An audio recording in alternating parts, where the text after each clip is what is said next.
Assalamu alaikum wa rahmatullahi wa barakatuh. Good evening and welcome to tonight's charity dinner as we fundraise for surgeries in Palestine. My name is Dr. Ahmad Hasan. I stand before you on the shoulders of my community and especially my family who are here, as always, supporting me as they always have. I also stand before you in the presence of giants in their respective fields, both in impact and in expertise, and from whom we'll have the privilege to hear from tonight. So it's my great honor to serve as host of tonight's event. Tonight, inshallah, will be both exciting and informative as you learn about our upcoming trip to Palestine in January to provide life-changing surgeries to those who need it most. But before we begin, I want to give a special thank you to each one of you for being here tonight, despite all the craziness out there in the world that does not want to see you here. We live in a polarized world, and most people, I think, would agree that this polarization is at an all-time high. You're either pro this or anti that, and people will openly judge you for not just your actions, but your beliefs as well. And the reality is, this type of pressure has pushed us towards a more selfish lifestyle, to focus on ourselves and the few who surround us, to forget about the plight of others who are less fortunate, but not you. Despite all this, tonight on Saturday, October 8th, 2022, you got up, you got your community together, and you showed up for Palestine. And for that, I am truly inspired and grateful. And with each of our own little communities tonight, we form an even bigger and stronger one. This community here understands that at the end of the day, the hard work is on us. We have to be the change that we want to see.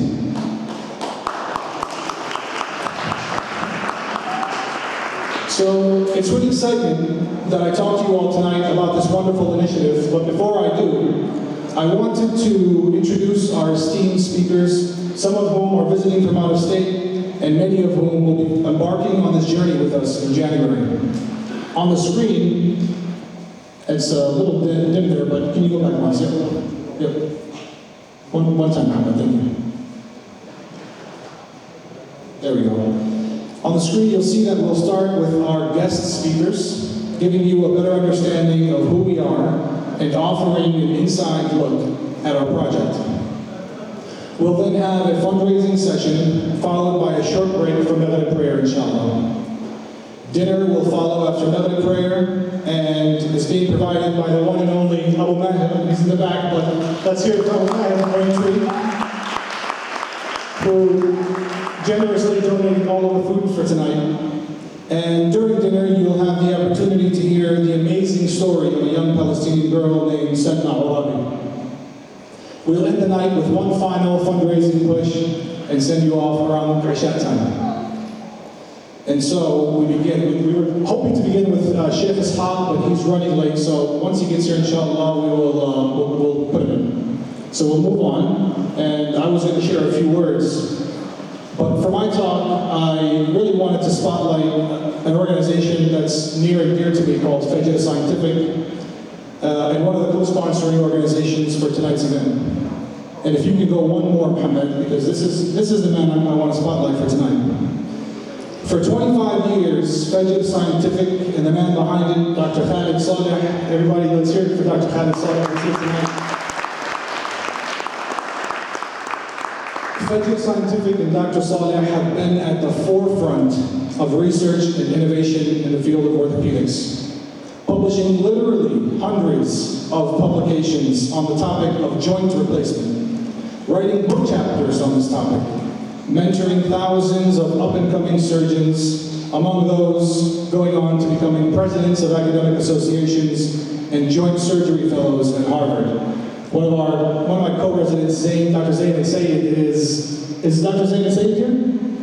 I don't think he's here yet.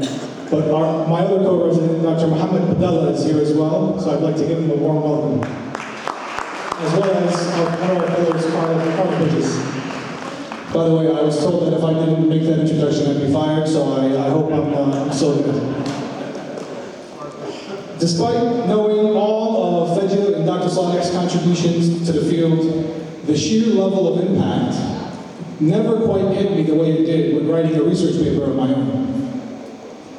Who here knows or has heard about the Saleh classification of reading x-rays? Exactly. Yes, we got one person. But when I went to write a review manuscript on joint replacement surgeries, I quickly learned that researchers from around the globe, literally around the world, were citing Dr. Saleh's classification system to read x-rays and diagnose a condition called osteolysis. And that night I remembered one thing Dr. Saleh told me that I'll never forget. He said, and this is more important than any academic accomplishment. He said, research, when done right, is ilmun nafi'. Its benefits proliferate as it spreads. It becomes adapted as standard practice and changes the lives of everyday people. This is the same approach we hope to continue with Fajr Scientific. May Allah accept the beautiful contributions, Dr. Saleh. All this is to say that Fajr Scientific offers world-class expertise in joint surgery. And now Fajr hopes to apply this expertise to grow the orthopedic surgical care in Palestine. And what better way than to work alongside the most respected nonprofit organization on the ground, the Palestine Children's Relief Fund, who we'll hear from Steve as well. The two organizations have only begun collaborating, but we're already planning a January trip to the West Bank, which you all are aware of, as well as a June trip to Gaza. The goal being that despite living under military occupation and black blockade, the Palestinian people will have access to the best in orthopedic surgical care. These are the ways that we can make a difference. This is it. This is the dream. And tonight, we need your help to make it a reality. Anyway, enough from me. You'll be happy to learn that our next speaker is none other than Steve Sosebee, founder of the Palestine Children's Relief Fund. Steve has been doing this work for longer than I have been born. And Steve, I don't mean to make you look old, you look great, but Steve has been doing this for literally longer than I have been alive. In 1989, he got the idea. 91, I was born in 91. He got the idea in 1989 while working as a reporter at Maqasid Hospital in Jerusalem, close to my family's home, actually. When he met a young boy named Mansour, who coincidentally had an orthopedic injury, losing both his legs from a bomb that was thrown at his family by passing soldiers. From there, Steve helped coordinate Mansour's surgical care a short distance from here in Akron, Ohio, and the rest is history. He has gone on to lead the organization for 30 years to be one of the most impactful and respected nonprofits in the world. It's an incredible honor to stand beside you, Steve, and to hopefully learn and continue to learn from you during this partnership. Please join me in welcoming Steve Sosebee. Thank you, Ahmad. Wow, I didn't know I was doing this longer than you were alive. That does make me feel old. But that just shows you how serious this challenge of serving Palestine is. It's a generational challenge for all of us. And I'm very proud to see the next generation like Ahmad and the generation that's going to come after him as committed as you are in helping to continue to struggle for peace and justice for the Palestinian people. Before I start, I want to say thank you to our chapter, PCRF chapter volunteers led by Yasmin, Ahmad out there at the door, Yasmin, who have been supporting our organization. So, as Ahmad mentioned briefly, this organization, actually, I first went to Palestine as a college student in 1988. I'm going to talk fast because Dr. Khalid only gave me 5 minutes, and I can talk 25 seconds for the second year to listen to. So I'll slow it down just a little bit and try to encompass the story a little bit so you guys get an idea of who the PCRF is.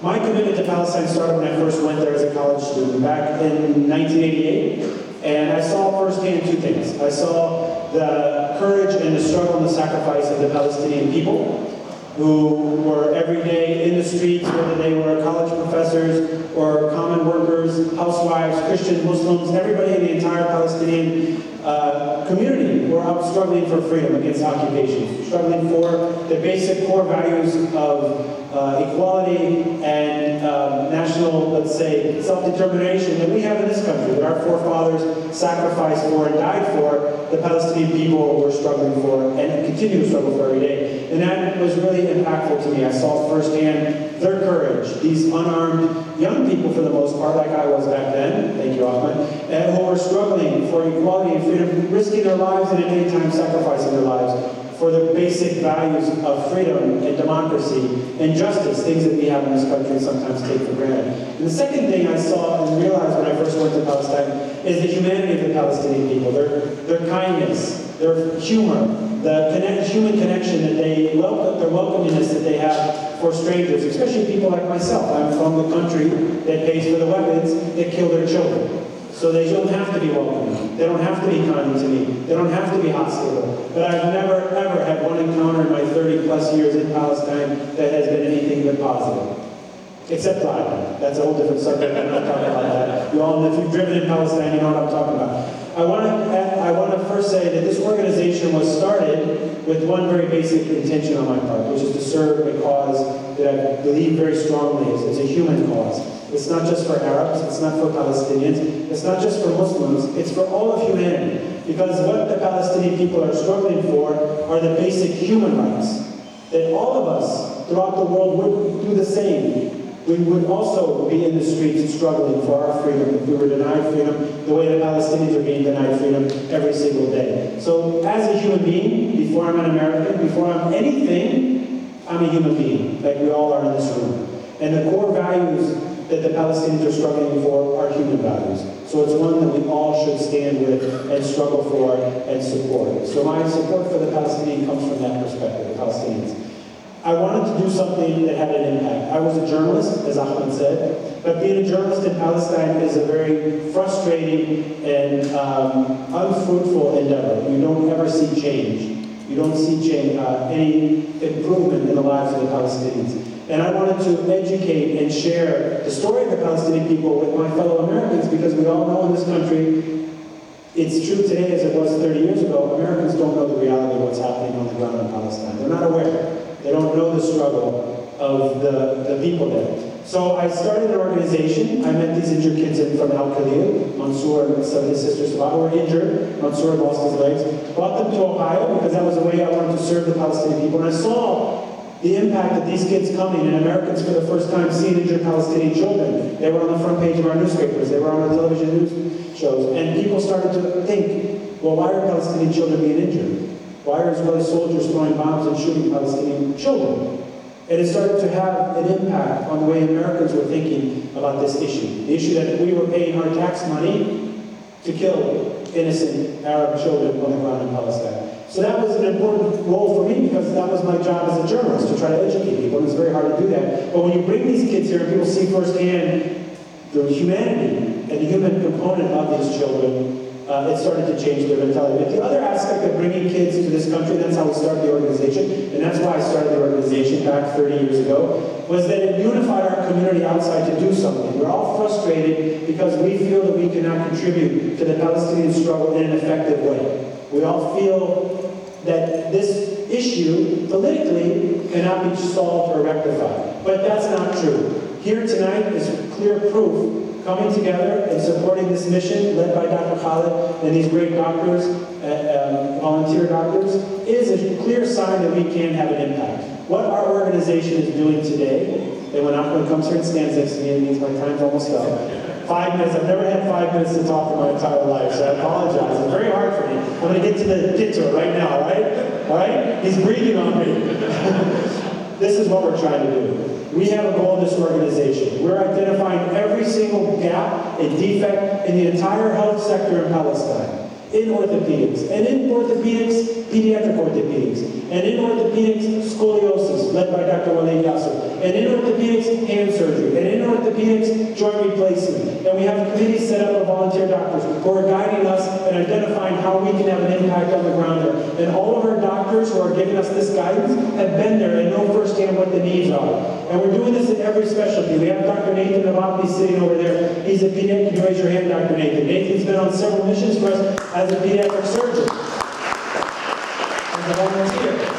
And he's on our pediatric surgery committee. And that committee is doing the same thing as our orthopedic committee, which is telling us what are the needs on the ground there and what do we need to do as a community and as an organization to fill those needs through training, through equipment, through medical missions, through infrastructure. We built 2 cancer hospitals in Palestine for children. We're now building and finishing our new pediatric intensive care unit and a pediatric cardiology department in Ramallah because those didn't exist before and all of our kids were being shipped out for treatment they couldn't get within Palestine. We need to build the health sector now. Thank you. It's getting closer, guys. Last 30 seconds.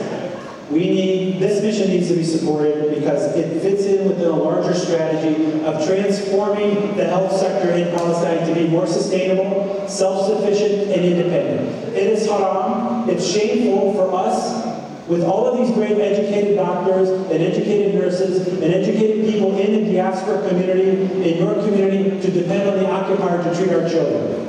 It's shame for us.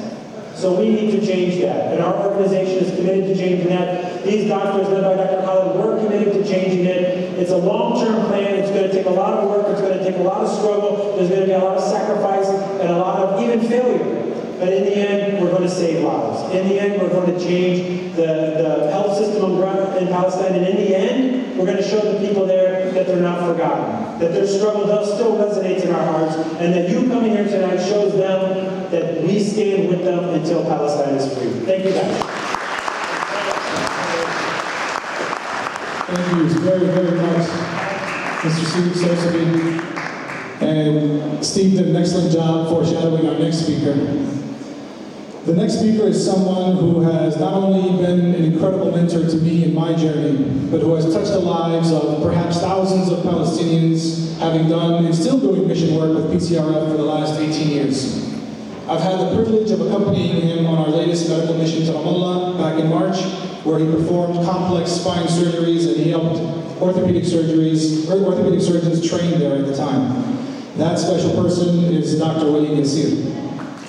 And before you hear about Dr. Yassir, when it comes to the world of pediatrics, Dr. Yassir, in true Palestinian fashion, is what we would call tabakuchi. He does a little bit of everything. You have a broken foot, you go see Dr. Yassir for pediatrics. You were born with a club feet or a dislocated hip, you go see Dr. Yassir. You have an abnormal curve in your spine, what we call scoliosis, you go see Dr. Yassir. And tonight, when we're trying to raise money for surgeries in Palestine, we go see Dr. Yassir. Brothers and sisters, please help me give a warm welcome